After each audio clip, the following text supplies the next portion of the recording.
Hi, this is Julie with Beadaholique, and in this video, I'm going to teach you how to make the beaded Swarovski crystal statement earring. Now, this is an exclusive kit available only at beadaholique.com, and we've had a lot of fun designing it. It comes in a couple different colorways. I'm going to show you those first before we actually go into how to make the kit.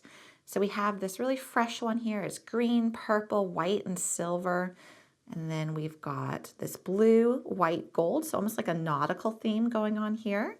I just love that majestic blue by Swarovski. Now these are all Swarovski crystals that you see on the outside as well as the little pendants.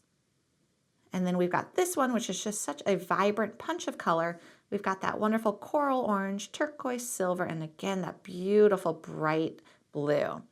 Now for the one I'm gonna make in the video here is we're gonna do this one that has almost like these blush tones with gold.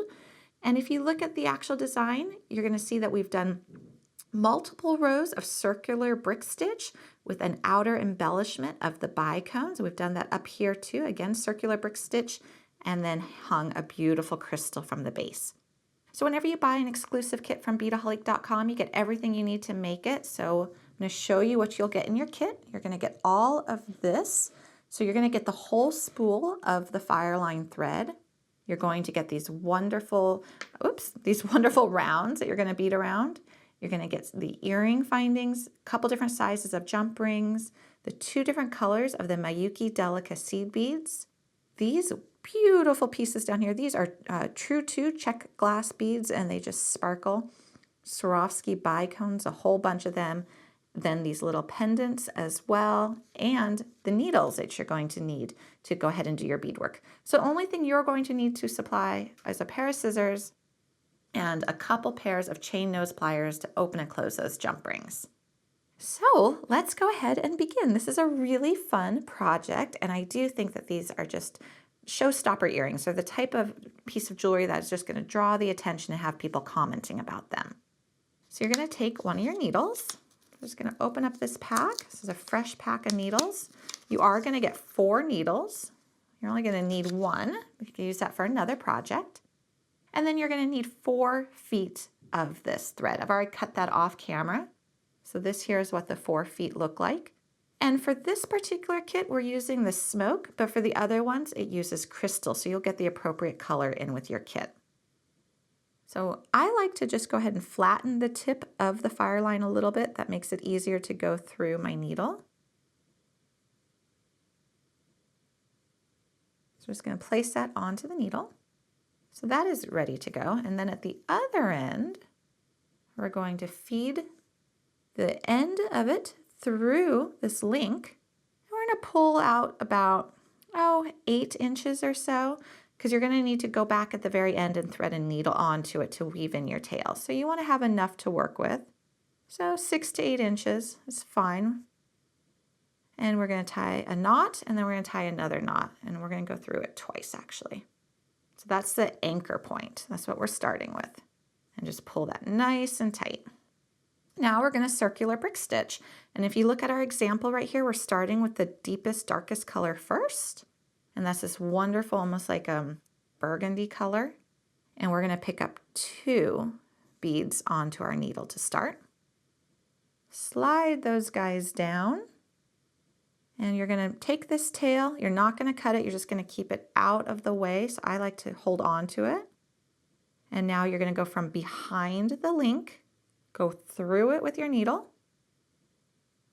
Keep those 2 beads on the outside of the link, and then go back up through the second one and pull. And what they're going to do, and what you're going to help them do in this first step, is sit next to each other. So just kind of position them with your fingers into place. So that is your beginning 2 beads. And now we're going to add another one, and this time we're just going to pick up 1. So only for the first 2 beads of the row. So whether you're doing the first row, the second row, or the third row, you pick up 2 beads to start, but then you're only picking up 1 bead at a time. So we're going to pick up 1 bead, pull it down, go from behind the link through the middle, and then go back up through that bead that you just added. And what's going to happen is they're going to actually sit on the outside of this link. And you see it has a nice depth to it, has a nice width. And so it's a good platform for them to sit on. Okay, let's add another one. Same exact process. Just pull that bead down, go from the back to the front, and then back up through your bead. And I want to show you something right now. I'm going to move my finger away. You can see these little thread bridges. Now, I like seeing the thread bridges on this design. I think it's a nice element. If you'll notice on one that we used the crystal for, though, you really don't see them as much. They're there, but they disappear a little bit more. All right, I'm going to add another bead. Same exact process. Pull it down, go through the center from the back to the front,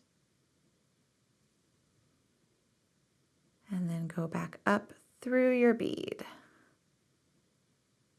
And then it should just sit next to the other ones when you pull it. So I'm going to go all the way around until I get all the way back to where I started. And then I'm going to jump up to my second row, and I'll show you how to do that as well. All right, so you can see where we are now. We've gone all the way around almost to our starting point, and there is a gap. So the rule of thumb here is unless you have enough room to comfortably add another bead. So let's just look at what another bead would look like. It's going to be squished in here. It's close, but it is going to be squished. So unless you have enough room to really very easily add that other bead, do not push it because you don't want your beads crowded.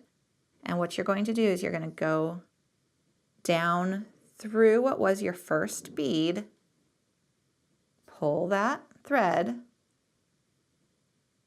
and then go back up through what was the last bead you added. So you're making a little loop, and watch what happens when you pull it. So you got that loop, you pull it, that bead scoots over, and now you have a complete circle. You can kind of scoot these a little bit to help fill in that gap, but it is just a nice complete circle, and you don't have a bead bulging out or being crowded. So now what you can do, if you want, you can either add your next beads right here, or for a little extra security, since you just closed that gap, you can go down through the bead and go up through another bead.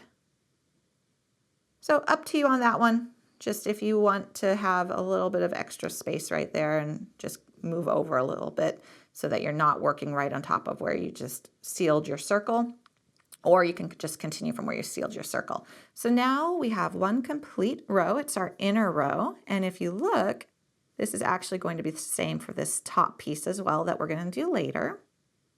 And we are ready to add the first two beads of our second row. And again, we're adding two beads because they're the first ones of the new row. And we're going to go under the first thread bridge. So if you look at all these beads, because of how we've done this, there is a thread bridge between them. And that is going to be our new anchoring point. So we're going to go under the first thread bridge. And you're going to help your beads again by getting them to sit how you want them to sit. And you look at this top thread bridge right here, it's going to be pulled tight, but that's what we're going to be using for our third row of beads. So now we go back up through what was the second bead we added and pull. All right, so now we've got two beads on our second row. So remember, you're only adding two beads for the first two beads, and now you're just going to add one bead. So we're going to add one bead, and we're going to go under the next thread bridge from back to the front, pull, and then go up through your bead again.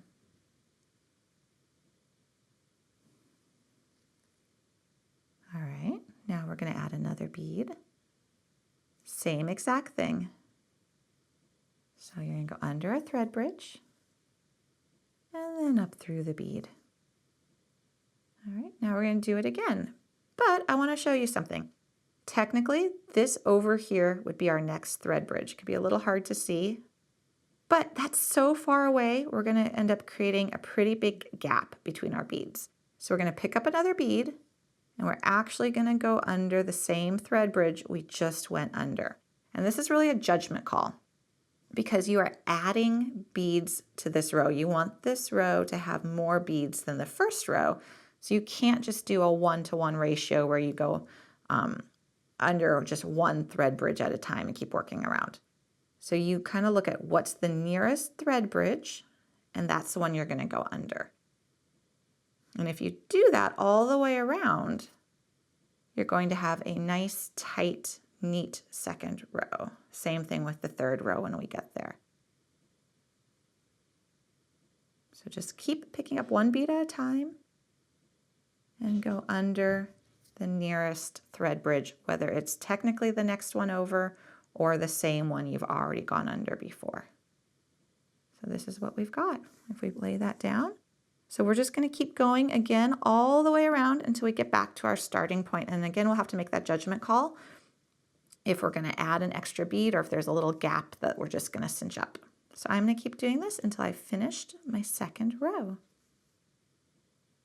All right, I'm almost done now with my second row. And now if we look at the gap here, this is a gap that's big enough to add one last bead. So I'm really glad that the first one was a little tight for a bead and this one was perfect for one.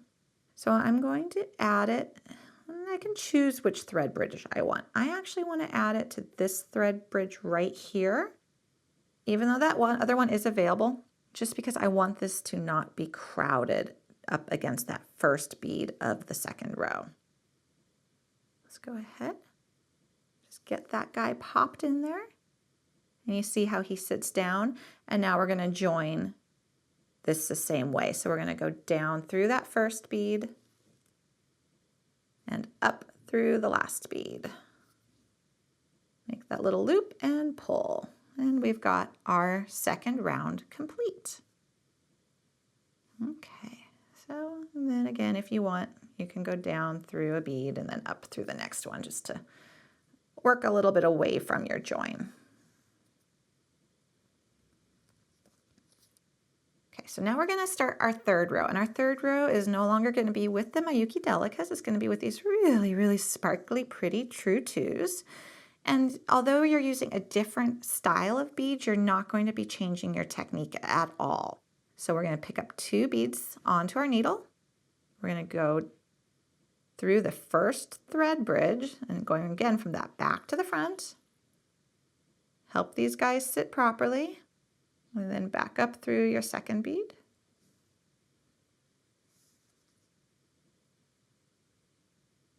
And there you go. And so you've got your first 2 beads added, and you're just going to do the same technique.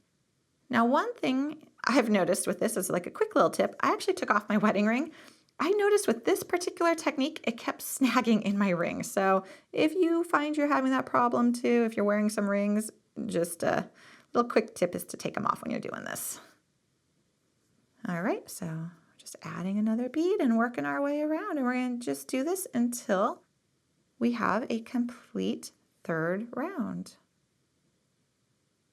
Third row, almost complete. Again, we're going to look at that gap. It's close, but I just don't think I can comfortably add another bead in there, so I'm going to just go over to that first bead, go down through it, and then back up through the last bead.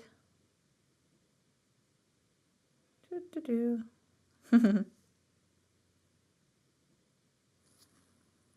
right, and pull. So even though there's a little bit of a gap right there, it's still better than having a bead pop out. And now we're ready to do our final row, which is really like an embellished row. It's different. It is going to be using the same principles of circular brick stitch, but it's going to be adding a bicone. So here we go. I just went over another little bit. And now we're going to take some of our dark color, so our first row color, whatever that may be for your color variation. And for in this case, it's that pretty burgundy, and then we're going to take some of these bicones. And now instead of picking up 2 beads, what we're going to pick up is a regular delica, a bicone, and another delica. So we've got 3 beads on our needle. And we're going to slide that down so you can see what that looks like. But what we want to do is we want to make almost like a little ruffled edge. And so we're going to go under a thread bridge. And this is actually the second thread bridge over. And pull it so that bicone stays on the outer edge. It's like we made like a little arc.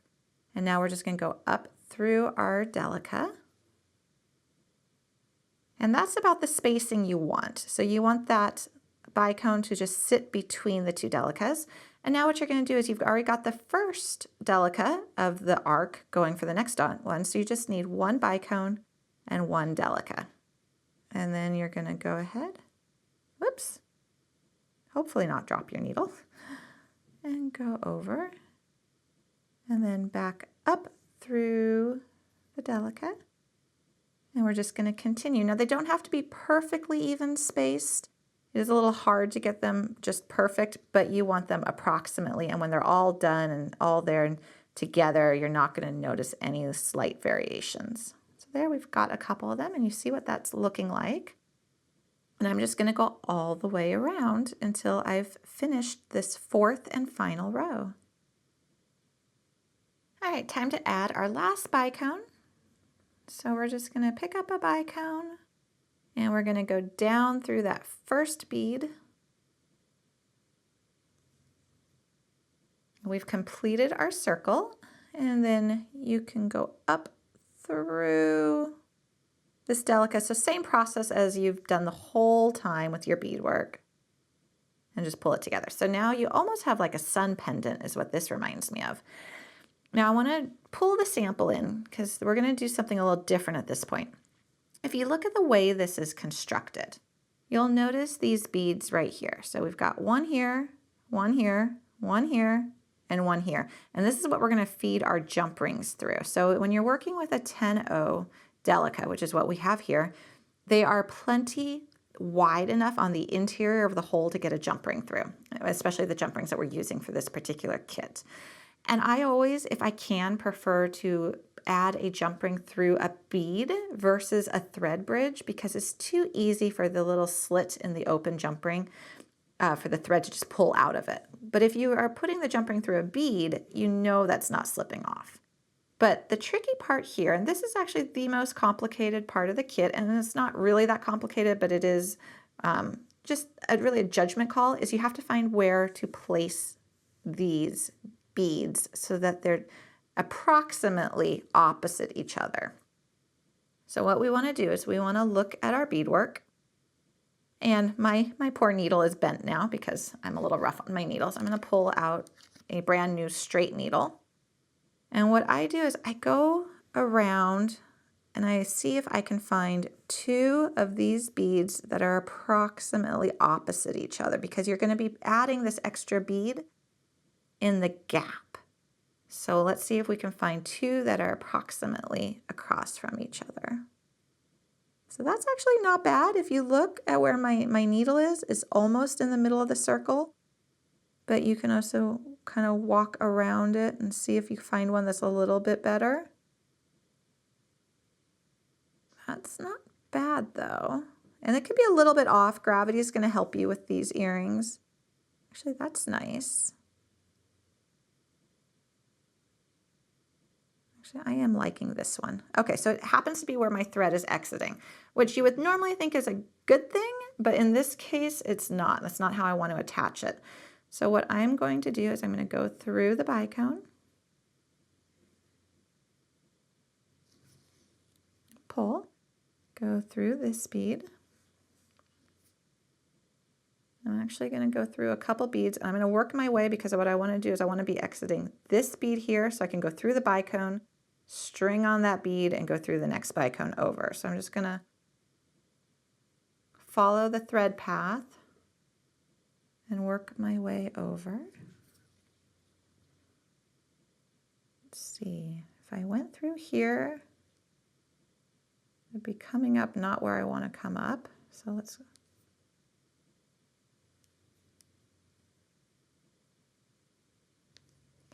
so I'm not going to go all the way through to the top. I go through this bead here. So I'm just working my way over. All right, now I'm going to go up through this one. And now I'm going to go up through this one. So I'm on that outer edge again. And let me just double check that this is what I want to do. So I want to go through this one and this one. Okay. So I'm going to go through the bicone, going to pick up a bead, You don't need to have the jump ring attached at this point. I'm going to just shoot through the next bicone over. So if you look at this laying flat, there we go. And we've got that bead up there now. Now I'm going to work my way to the other side, and I'm just going to be going back through my beadwork. And you can do this however you think is easiest. You can just do it on the inner circle, you can do it on the outside, whatever you feel is going to get you over to where you want to be. And any of these extra threads are not harming your beadwork, of course, they're actually just reinforcing it.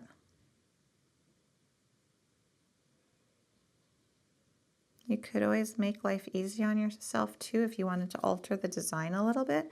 You could just add an extra delica between all your bicones, which would be really pretty, and then just basically just shoot a straight line across here. That would definitely work too if you want to do that.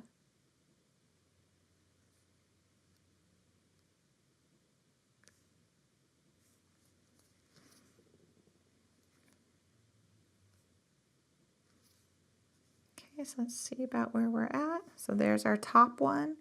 Okay, we still have a little ways to go.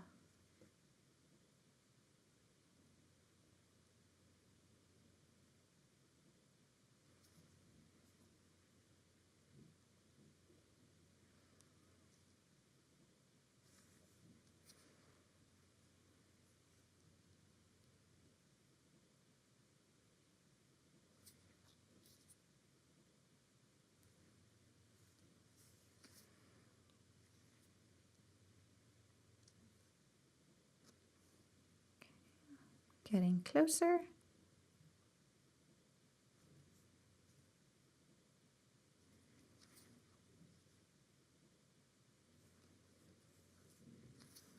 Okay, so let's see where we want to be. I think we want to be going through this bead right here. And you can count your bicones too to see if they're approximately even. So you got, if this is where we want to maybe be, we got 1, 2, 3, 4, 5, 6, 7, 8, 9, 10. And then here we've got 1, 2, 3, 4, 5, 6, 7, 8, 9, 10, 11. So it's not going to be exactly even. And your count may vary a little bit just based upon how many of these you added and where you felt you wanted your thread to be. But I do want to place mine right here. And so what I'm going to do,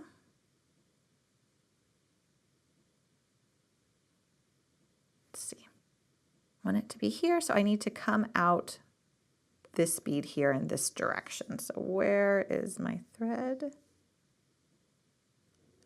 Okay, I think I went a little too far, so I'm just going to work my way back because I don't want to have a big thread bridge going across.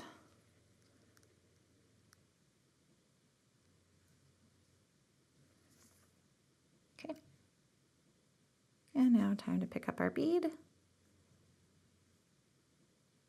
and shoot through the bicone over. Okay, so this is what we've got. And you can kind of work with it, and gravity will help. So it's approximately across from each other. It's a little bit off, but it's going to hang just fine on your ear. So now we're going to work our thread in and tie some knots so that we can trim our tails.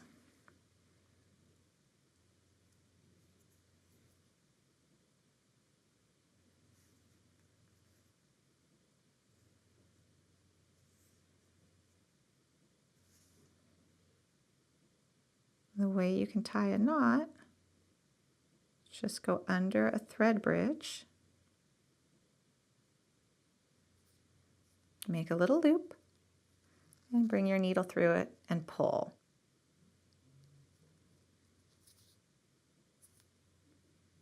And then that knot is just going to disappear. And you can just do that a couple times. You can even go through the gap in a bead,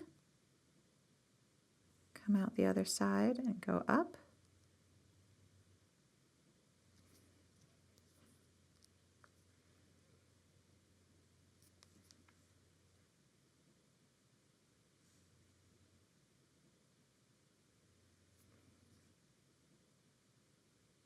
And go through the little loop and pull.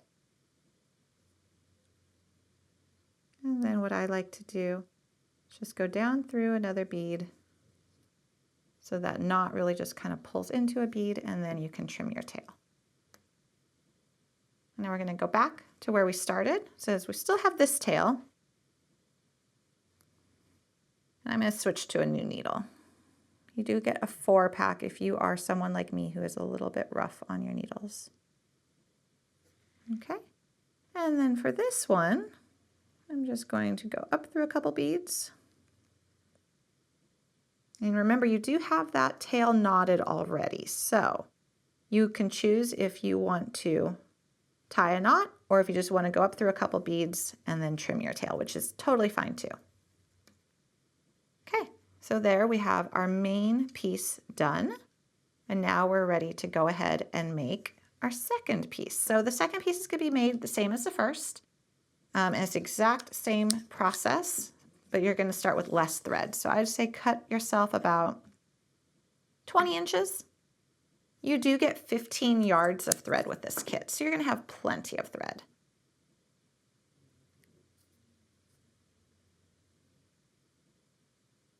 There you go. And we're going to tie it onto a link again.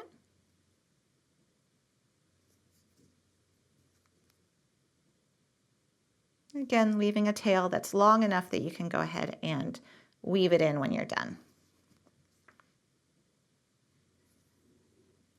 So we're going to pick up 2 beads, slide it down, hold your tail away so that you aren't tangling that up, go from the back to the front, and then up through that second bead, and then help them sit next to each other, and then just pick up 1 bead, go from the back to the front,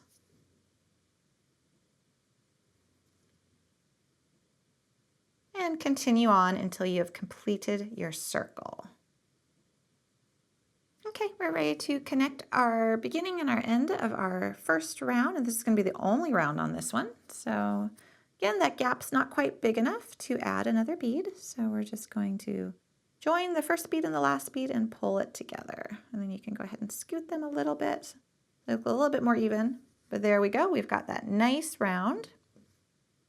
And now I'm going to go ahead and go down through a bead, up through another bead, and now I'm going to add one on the outside. So if we look here, we've got that bead that the jump ring is through. So we're just going to add a bead and go down through the next bead.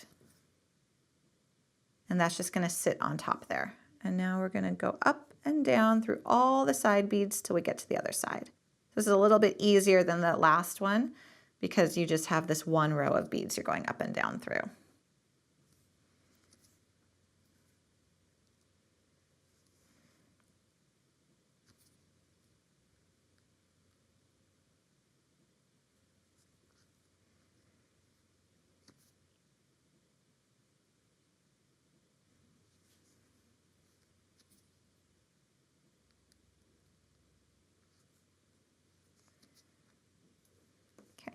Almost to the other side.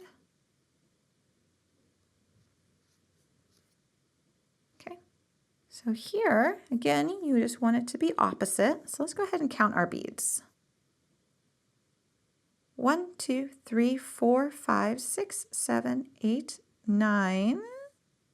Where's my thread? Okay, so my thread is on the inside right now.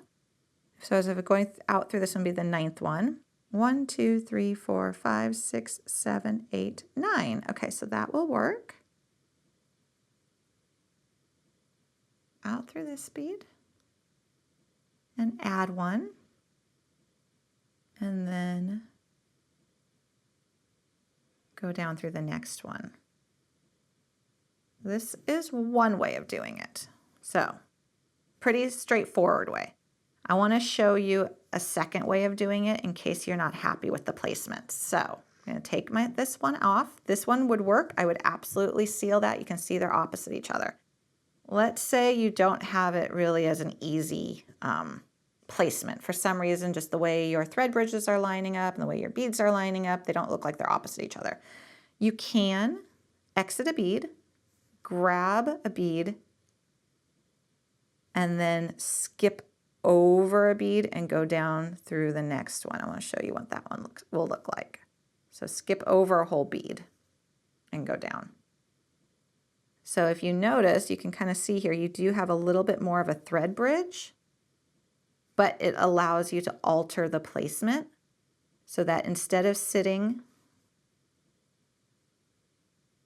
between the gaps of the beads, this one now actually sits on top of a bead. So you can do that, and you can see that looks pretty much in line as well. So both of those methods work fine. It just is a slight preference, but the thread is so hard to see anyway. So if you do this method, I'll just go ahead and I'll seal this one. I'll tie this one off like this. You are just going to continue to go. Leave that bead as is. The thread is really strong. So we got that. You can even scoot it a little bit along its thread bridge. And then you go down through another bead. Up through one. And you just are doing that so it's really tight and secure. And then when you can knot it. And try, if you can, to knot it on the inside so you don't have a big knot on the outside. So when you just look at the profile of this, it's nice and clean. It can be a little tricky to do. I like to try to go under one of these thread bridges that's around the link and just make a little loop and knot it. Go up through and down through. And you can either tie another knot, or if you feel pretty good about it, you can just cut it off. So again, I'll show you, just go under that thread bridge, make a little loop, and pull it, and then you can trim it. Now, if you're trimming it close to this other end, just be careful you don't accidentally cut both at the same time.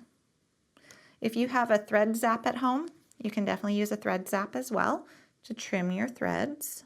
If you're not sure what that is, definitely check out beadaholique.com. We have some videos on the thread zap.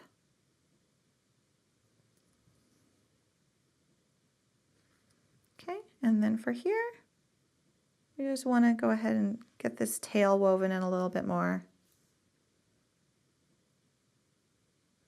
And it was knotted to begin with.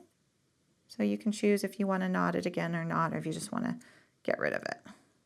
Okay, so we're ready to connect our pieces together. Yay! So we've got the top piece. We have the earring hook, which we're going to need to connect with the jump ring. So it is facing you when you're wearing these, because you want the pretty beadwork to face forward. And then we need a jump ring to connect these two pieces. We need another jump ring here, and we're going to need a larger jump ring to add our pretty pear pendant. So we're ready just to be using our chain nose pliers. You're going to need 2 pairs of them. There is no right and wrong side to this, so don't worry about that. So to open the jump ring, just grab it on both sides of the opening with the opening up top and twist. And here we're just going to go right through that bead, and we're also going to add the earring hook.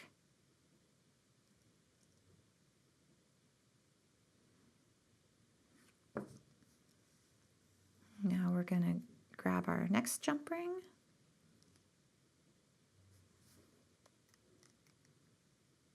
Twist. And add our main beaded focal.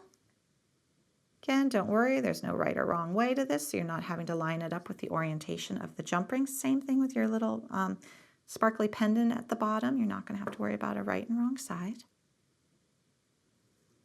And then on this one, I'm going to add the jump ring first to the pendant. We're just going through that nice hole and closing it up.